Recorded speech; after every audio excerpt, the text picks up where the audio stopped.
Today we are talking about Ehlers Danlos syndrome,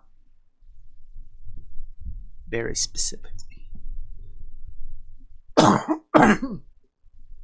Because today it affected me very, very specifically.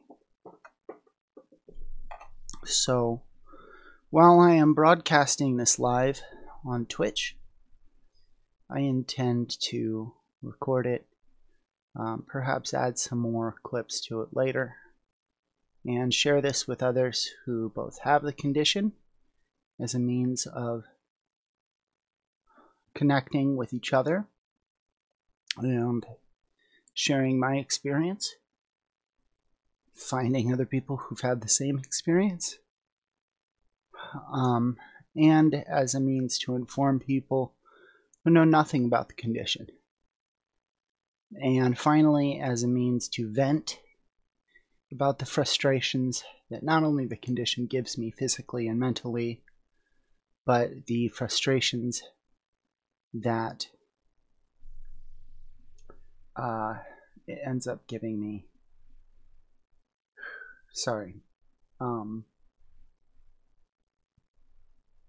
As far as the medical system goes and logistically. So to start, where to begin? I was born a small child. Around 10 years ago, my mother started having extreme pain in her legs. It felt like she needed to kick them around all night. Now, she was a dancer for most of her life, so she wrote this off as maybe nerve damage from that, damage to the hips, the ankles, the knees. Over time, this pain started to spread, and she started having what we later learned are known as foggy days. I'm excluding a term there that I'll bring up later. So, after much investigation, finally the doctor said, "We believe you have fibromyalgia,"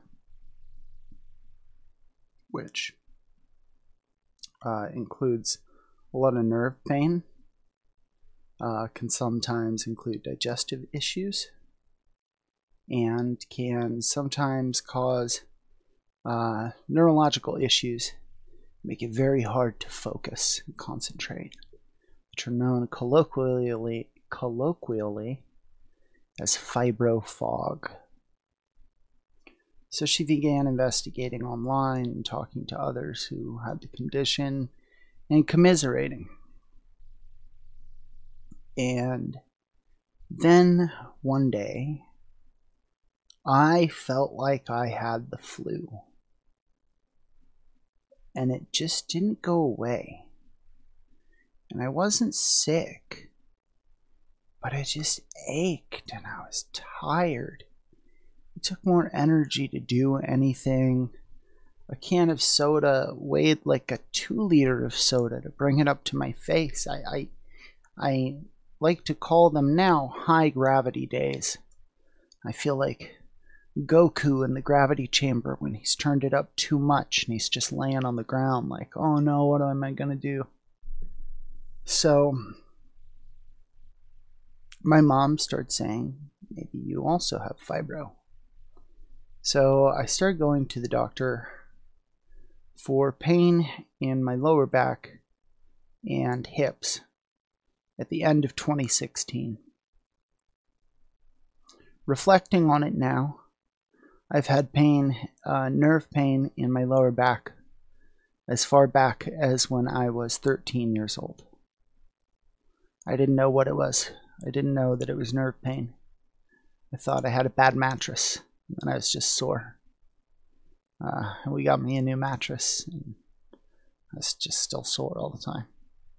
And I used to have times when I'd be walking down the street, and it felt like I got hit in the back with a stun gun. It wasn't painful. My back just completely gave out, and I dropped to one knee. And this had happened maybe once every 2 or 3 months. Not enough to ever really be like, oh, I need to get to the doctor. just enough to be like, oh, I should remember to bring that up and always forget. There were a couple times when I had lower back pain that was so excruciating that I went to the hospital, where I was told the hospital is not where you go for back pain. And so that, really led nowhere. So when this began to happen to me in 2016, we had a much better lead. We started immediately investigating all the things that could rule it out as being fibro. Vitamin deficiencies, hormone imbalances. We checked for rheumatoid arthritis, checked for symptoms of MS.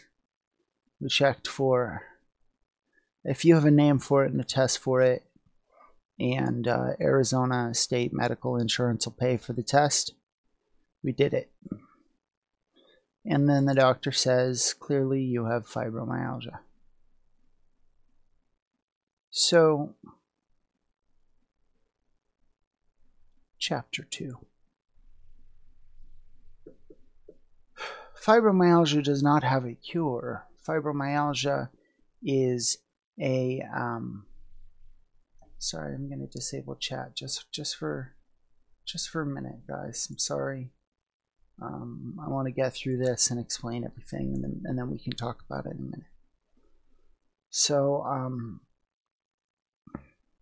fibromyalgia is not something you can take a shot and get cured of, or go see a physical therapist and get over. It's something that apparently just sends you pain to your brain for no reason.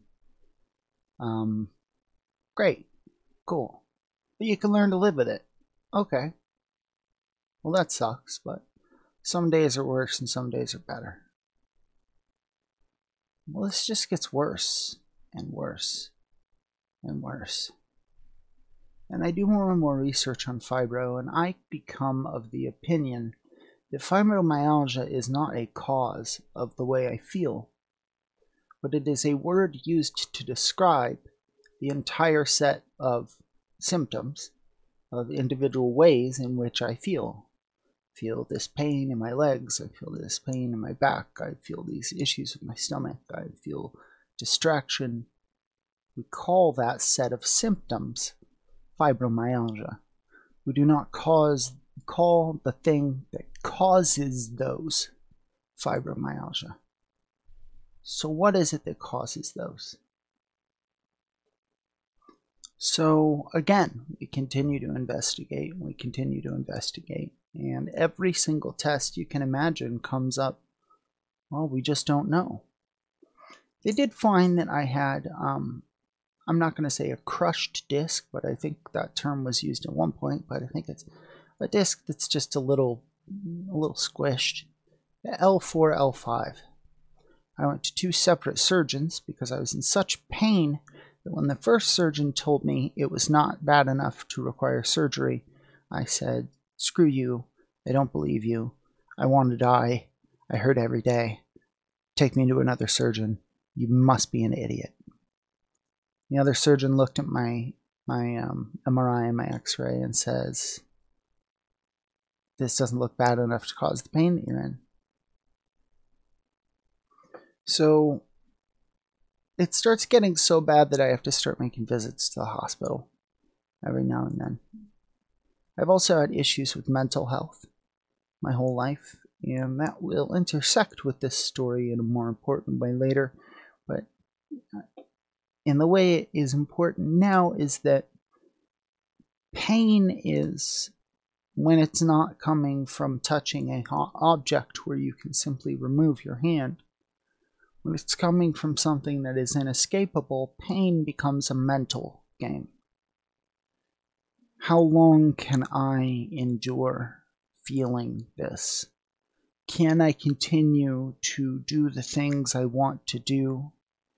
Can I set goals and accomplish them while feeling this? And if you already have issues with depression, this becomes doubly difficult. So there were times when the pain became so much that I felt I could no longer deal with it. I couldn't kill myself. I mean, legally, that's not an option, right? If I tell a doctor I want to kill myself, I sign myself up for a much worse situation.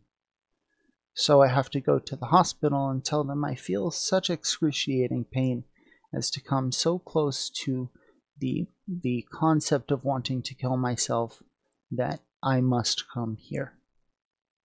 But I do not feel the will to kill myself, which is an important statement to make legally so that they do not send you for 48 to 72 hours of observation where you are not allowed to have your nerve medications because they are narcotics, and therefore the pain that is causing you to be there in the first place and possibly want to kill yourself will be magnified immensely because you will no longer have the medications for it.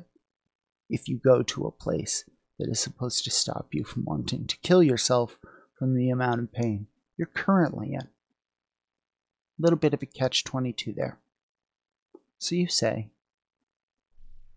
as much pain as you are able to say that you are in. And at this point, you can flip a coin.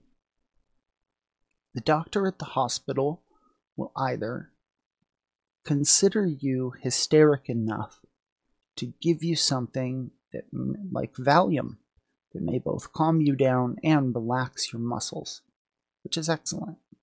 Sometimes I've had to go all the way up to an epidural and still was in screaming, crying pain. The other flip of this coin is that you get a doctor who says, "Sir, hospitals are for life and death emergencies, not chronic conditions. You didn't fall. You weren't hit in the back with anything.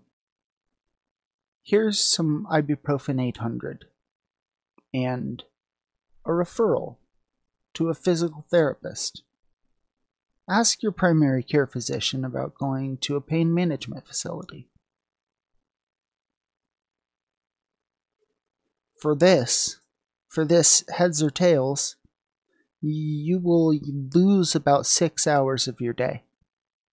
If you land on tails, that 6 hours of your day was spent in excruciating pain in a hospital, having to either be in an uncomfortable bed or an uncomfortable chair and be freezing cold with a lot of loud noises and people who look at you like you're either faking it or like you're a drug addict.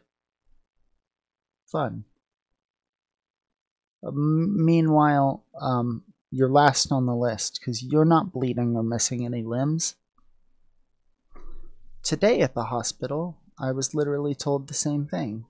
"Sir, you know that this place is for life and death conditions, not chronic ones. We'll do our best to help you, but we have to get to other people." At what point does pain become an emergency? At what point is pain of having lost a finger akin to pain that my nerves are sending me as though I've lost a finger? That's a kind of matrixy question, I suppose, you know. I'm kidding. Chapter 3. Doctors. You start with your primary care physician. You say, "I'm feeling this pain. It's all over. It's in my legs. It's in my lower back. Starting to feel it in my joints." The general tests: blood, bring in some poop, bring in some pee. How do you do on this? How do you do on that? Lyrica works pretty well, but a primary care physician can only go so far. So we need to send you to pain management. Reasonable. Okay, let's go to pain management. "Oh, but this one doesn't accept your insurance." "Okay, all right, fine. Let's get another." We get another. We go. Great. Pain management says, "We can give you Flexeril." Flexeril happens to just not do anything to anyone in my family. resistant? I don't know. It makes us sleepy. It does not help with anything. I might as well take a Benadryl. So, how about something else? Something akin to that? Do you have any other counter chemical that's like that, but not that? Oh. Well, all of those are technically narcotics. Can I lift you, kitty? I can. My arms are still strong, even though my back is awful. So, we cannot prescribe you narcotics, sir, because you have a medical marijuana card. And marijuana has not been decriminalized by the FDA, and therefore it has not been decriminalized federally, and therefore it has not been tested by the FDA with other pharmaceuticals. We don't know what possible reactions may occur if we were to give you something like benzodiazepine or diazepam for your muscle spasms. We can give you Flexeril, we can give you naproxen, we can give you ibuprofen 800.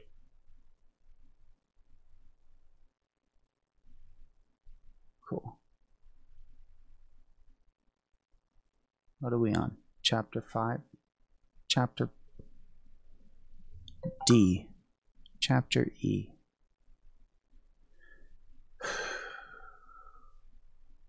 So, if I decide to stop smoking medical marijuana, I was not a pothead when I was a young man. I was firmly against it, and I have a straight edge tattoo.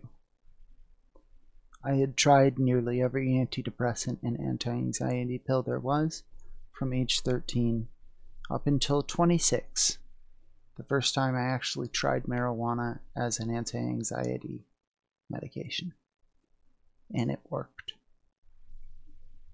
Anything else that ever worked, you know, the stereotype of turns you into a zombie, it's not that bad. But at the same time, it makes you very sleepy. And it takes a lot of the punch out of life and the impact. Marijuana doesn't do that, and it doesn't have the long-term negative effects on your organs. And from what I understand, for people with EDS, it actually helps protect the sheath around the neurons in your brain, which reduce the rate at which they degrade. That information may be wrong by a couple of details, but it's somewhere in that ballpark. So, it also helps with the pain to relax me, but as most pot smokers know, if you break your foot, marijuana is not going to help you go to sleep that night. Well, it might help more than nothing, but it's not going to stop you from crying. It helps distance you from the pain that you're in a little bit. It helps you observe it a little bit better. But it's still there. It's still this burning weight inside your body that won't go away. Chapter 6. What exactly is Ehlers Danlos syndrome? I was diagnosed with hypermobility spectrum disorder, which meant that my joints were moving further than they should and doing something called subluxation, which means, unlike a dislocation where it pops out of socket, I've got my example right here. This is your joint. It moves around in a socket. A dislocation looks like that. Uh-oh, your socket and your joint are misaligned, but the muscles are trying to hold them in place. So it may hurt, but things are working out all right. A subluxation is what would happen is if I bent these outward real hard. So all of a sudden this could just pop in and out however it wanted to. So, when that happens, it causes immense nerve damage to the surrounding areas, which then sends pain signals to the rest of my body. So, what are things that cause hypermobility spectrum disorder? Well, from what I've found, one thing. Ehlers Danlos syndrome. I went to Colorado and had an appointment with the lead researcher on it, and I even went and did a genetic test, and we're very close to confirming it, but even with a confirmation, that won't really do me anything. So what is it? It is a hypermobility type connective tissue disorder that affects predominantly the skeletal system in type 2 patients. Type 1. In all three types, there is an issue with the generation of collagen. So in type 1, the collagen that makes up your heart and your veins is faulty. And oftentimes your veins can split apart and your arteries can burst. This has a lifespan of about 3 to 4 years, if I remember correctly, if not diagnosed, which is very, very difficult as it requires a gene test for someone who's probably not really displaying any symptoms. The type 3, I'm skipping type 2, is characterized by the tissue that makes up your organs not being so good. And your intestines, stomach, things like that can split open. This has an approximate lifespan of about age 8, if I remember.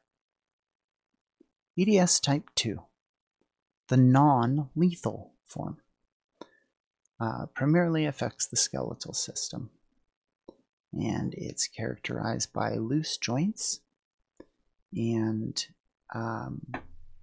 the collagen that makes up the joint itself being so loose that, as I demonstrated with my little friend here, the joints can just pop in and out of place, all willy-nilly. Like I mentioned, this causes nerve damage all around the area, and the nerve damage, from my experience, then causes your muscles to tighten up and spasm because you are in pain. When you are in pain, you often clench your muscles.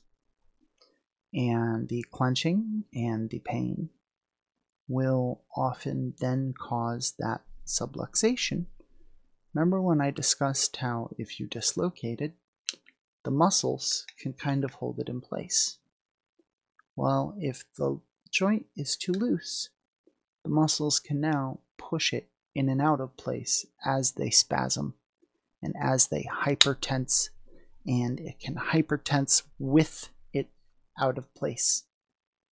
And the muscle is holding it there, and then it violently pops back into place.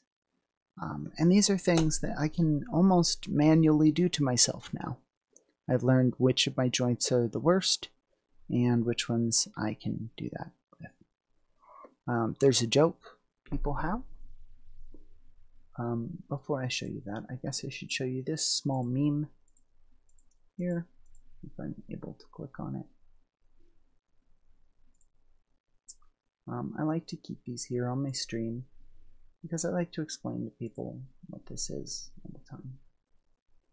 So this one, oh gee whiz, I'm doing it all wrong now, aren't I? This was all going so well and so clean.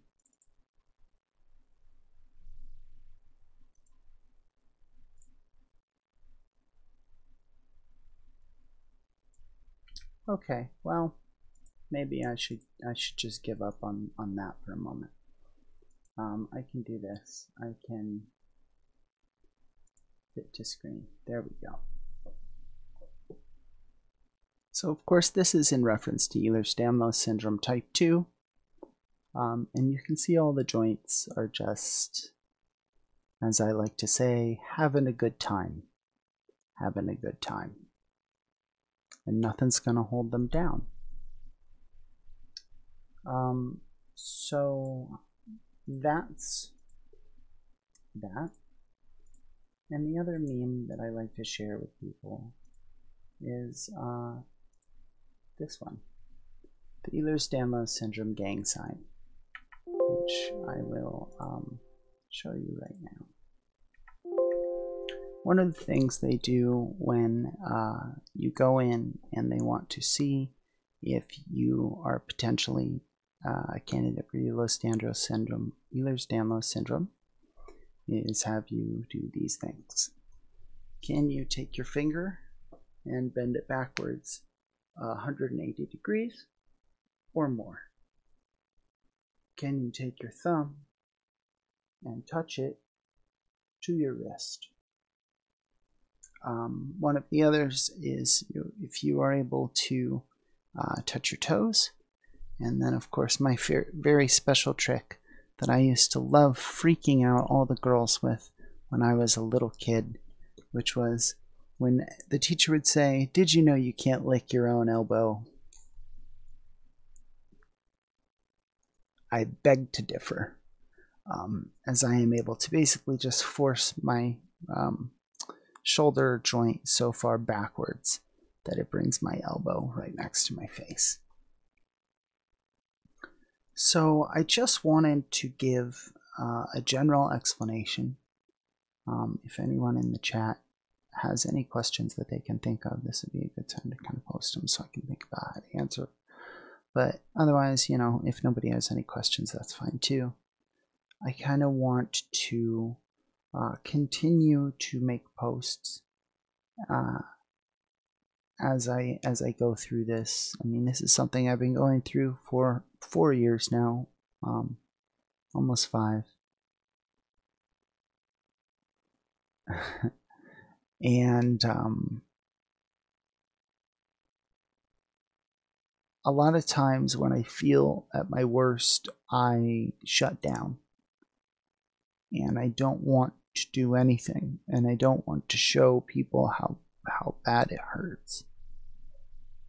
And when I go to the hospital and I'm not screaming and crying, that works against me.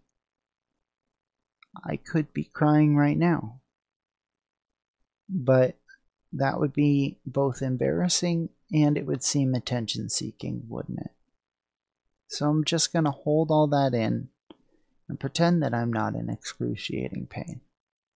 And that's what's called invisible illnesses. So, like I said, this was a live stream in front of some people who like to watch me on Twitch. I'm going to be attaching this to maybe some other footage, but if you're interested in discussing Ehlers Danlos syndrome more, fibromyalgia more, or if you have an illness, I encourage you to stop by, reach out, and ask me some questions. How do you feel EDS is seen in the terminal community? Well, I think that a big problem is that because of type 1 and type 2 being so immediately terminal, you don't meet a lot of people who have that. They're dead. So type 2 is seen as more of a chronic pain condition. I don't know. I'm going to Google a term real quick.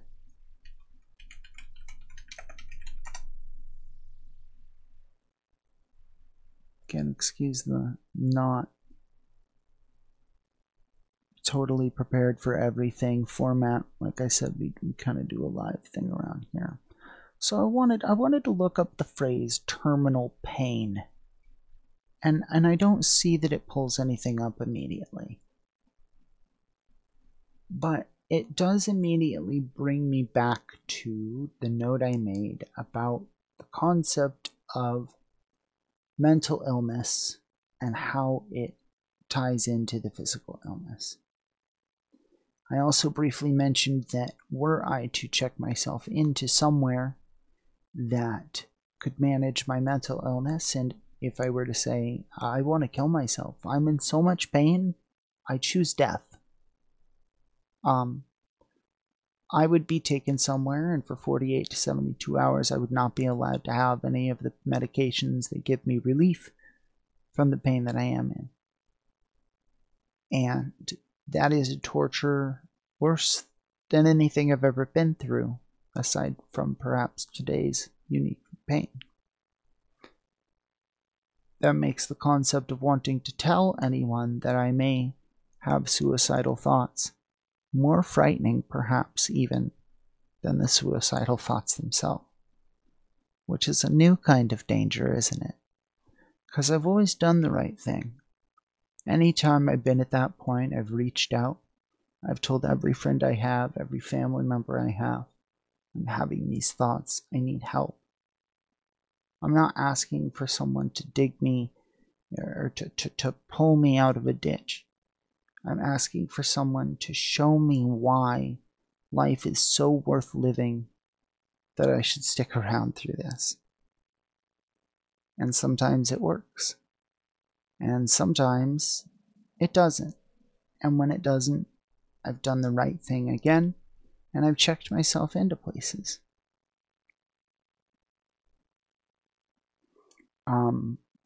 But now that's becoming so frightening that I don't know if I want to make the right choice in the future, because the choice that I've been told to make is so painful.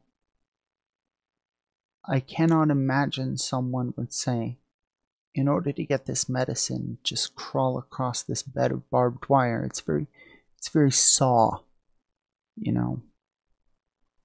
Another friend says, is EDS in the same category as fibromyalgia? In the sense that most doctors will tell you it's not real until its existence is reason not to treat you. My nan has fibro and is constantly told, oh, that's just fibromyalgia. But if she wants treatment for fibromyalgia, it doesn't exist. Nan nearly died of cancer because that was probably just fibromyalgia. That is a more complicated question than the surface makes it seem. The surface question here is, if I go in with, which I have lately had, frozen shoulder, maybe I tore my rotator cuff, but when I go to the doctor and I say my left shoulder is in excruciating pain, she says, oh, well, you do have fibro, possibly Ehlers Danlos, so that is going to happen. It's just something you're going to need to learn to deal with. Have you been practicing meditation? Well, what if my rotator cuff is torn? So the second part of that, until it's reason to not treat you. So yeah, in a session by session setting, I don't think over a grand time like they're just trying to get rid of you as a patient, so they just keep dismissing you, though that may be the result. But I do think in an individual office visit, it comes across very much like, if it's not visible, sores on your face or blood coming from your eyes or stigmata on your hands, then they're really just going to be like, well, we know your history, so... I mean, and in a sense, it's almost like, you know, a former drug addict coming and being like, hey, can I get some Valium because I need help sleeping? They may legitimately need help sleeping, but the doctor's always going to look at them as a drug addict, even if they're clean now. Maybe that's not exactly the same, but I see parallels there. The fact that she nearly died because of cancer as a result is a whole other terrifying concept, right? Like, if this is happening, if doctors are dismissing symptoms that could be related to comorbid things or non-comorbid things that just happen to be happening, I don't know when I'm getting the flu. It feels like I'm just having a really bad day muscularly, unless I start throwing up and feeling nauseous, I don't even notice anymore. And there's a lot of things that could go unnoticed now because this is so blinding that it's hard to see anything else past that.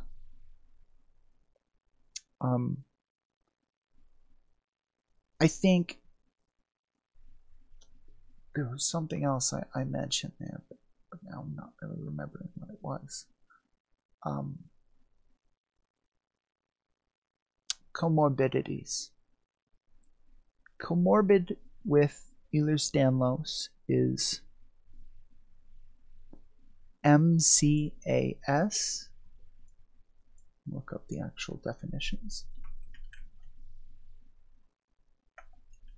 Mast cell activation disorder syndrome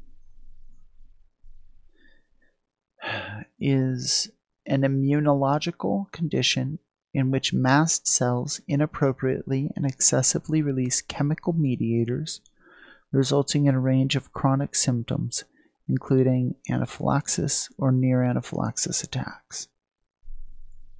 And POTS,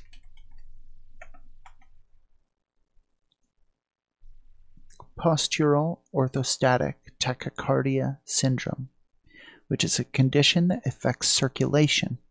It is a form of orthostatic intolerance. The development of symptoms come on when standing up from a reclining position, which, if I remember correctly, has to deal with the fact that my veins are too flexy. Even though I don't have type 1, this is still the case, right? And so when I stand, my autonomic system is supposed to send the signal to tighten those veins and send blood pressure up to my vein or up to my brain, and that doesn't happen. The MCIS means essentially that my nervous or my immune system is pretty overreactive. I think that's why at one point they wanted to test me for rheumatoid arthritis and sciatica. I believe rheumatoid had something to do with that. So today I woke up with my back frozen. If I moved it upwards or downwards, excruciating pain. If I moved to the side,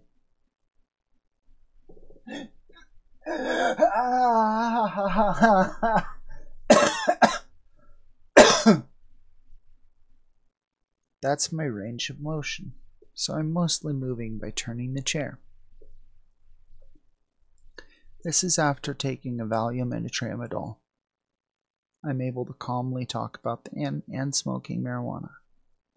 I'm able to calmly talk about what's going on with me, but if I try and walk to the bathroom and back, I'll probably have to spend a little while crying because of how much pain it causes me. If anything falls on the floor in my room right now, I can't grab it. I've had to be taken care of all day by my grandmother, which makes me terrified. She's my grandmother. What if she dies? What the fuck happens to me? So, I just want to lay the groundwork for a series of discussions about this, and especially if I can reach out to other people who have issues like this, even issues that aren't like this, where no one knows what it is and what you're experiencing, and you have trouble getting treatment, and you need someone to talk to or just want to tell more people about it. Reach out to me in any way you can on the upper left side of the screen, the opposite side of where I'm looking right now. There you go. There's all sorts of ways to get a hold of me. So I'm going to continue live streaming for a little while and talking to my friends. But I'm probably going to cut this segment here. So if you are a family or a friend of mine or someone who has this condition and they're sharing it with you, or I'm sharing it with you so that you'll understand what I'm going through, then thank you very much for giving me this much of your time. And If you, like I said, or someone is going through the same, just know that we're all out here trying to get through one night at a time. And I'll see you around. Not going anywhere yet.